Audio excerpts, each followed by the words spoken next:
Hello and welcome to Pray First, our 21 days of prayer and fasting this January. And today is day 20. We are so close. This is actually going to be the last reflection, the last pray at midday today. And today we're praying about and thinking about faith for God's continued presence.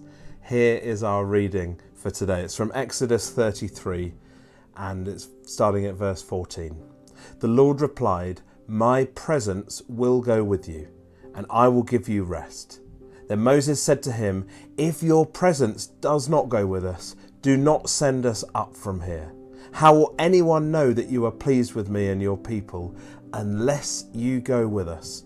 What else will distinguish me and your people from all the other people on the face of the earth?" We all long for God to do miracles. We want to hear his voice and have prophetic words for people. We want to see an increase in the supernatural power of God in our lives. And as we look to see God move in increasing power and for our faith in God to grow as we pray, our starting place has to be seeking God's presence. And this, to kind of cut the jargon, is simply being close to Jesus. Moses, he's on the very edge of the promised land. He says he would rather stay in the desert than with God than go into the promised land without God. He recognized that true blessing is to be in God's presence, wherever that may be, and that we are people of his presence. Our goal should be relationship with Jesus, not power from him, not things from him, simply relationship with him. God's power, though, it is never something that he sends to us from a distance.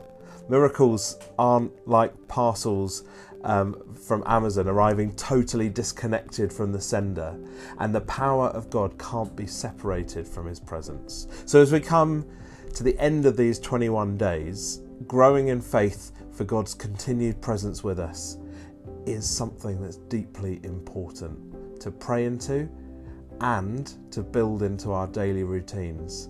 The good routines, the good habits that we've built up over these 21 days, we want to continue. And the good news is that God is seeking us. He promises to be with us and demonstrates it over and over and over again. At the heart of the Christmas message, of course, is the truth that Emmanuel is God with us. So here are some ideas to seek God's continued presence. Firstly, set aside a brief time, something like 10 minutes each day, to intentionally seek the presence of God. It helps to find a time and a place that you can do this regularly. It could be while you're doing the washing up, or it could be walking to or from work, or it might be just sitting in your favourite chair.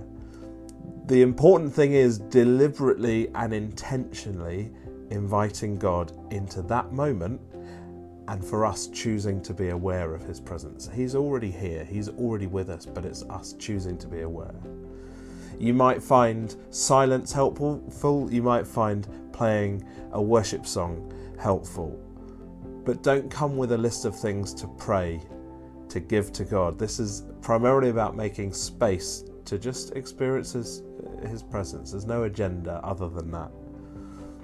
But it's often helpful to have a piece of paper or something to write on, to write down thoughts and pictures and scriptures and words and anything else that happens, and to keep a log of these things. Because God, in those moments, might surprise you. So why don't you start that today and build that into your daily routine?